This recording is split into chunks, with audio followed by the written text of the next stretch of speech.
The web of life is woven around every living thing, connecting each creature in its creation. It was so spectacular, it simply changed my life. For Susan Myers, one wonder flies above the rest. When I look at a monarch, I see beauty, but also fascination. That fascination turning to frustration as the population of monarch butterflies plummets 60% this year alone. When you see just how few trees have monarchs on them, it's heartbreaking. Myers is a volunteer with Monarchs across Georgia, a conservation group working to protect the butterflies. Oh yeah, he's drinking. She advocates across the state and in her own garden, where she plants native milkweed to support migration. Very depressing, and it just makes you want to come back home and do something.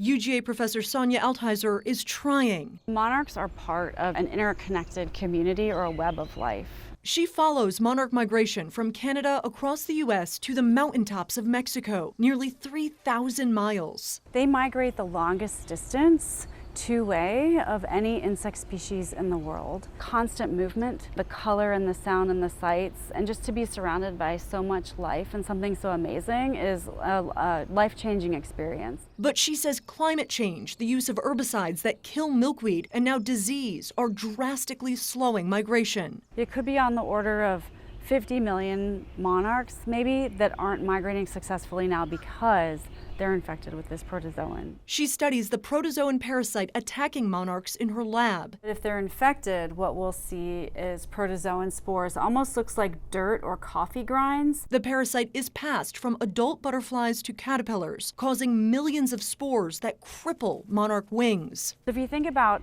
us, like if we had to run a marathon with the flu, we probably wouldn't do very well. And it's the same for these butterflies. Her team is seeking answers to protect monarchs and the web of life. If insects were to disappear, people would probably also disappear because we depend on them in so many ways. She says the food chain would collapse without insects, and butterflies are vital to the human life cycle. We are all connected, and we can all help. These are resilient little animals, and they can bounce back if we give them a chance. Reporting in Athens, Caitlin Ross, 11 Alive News.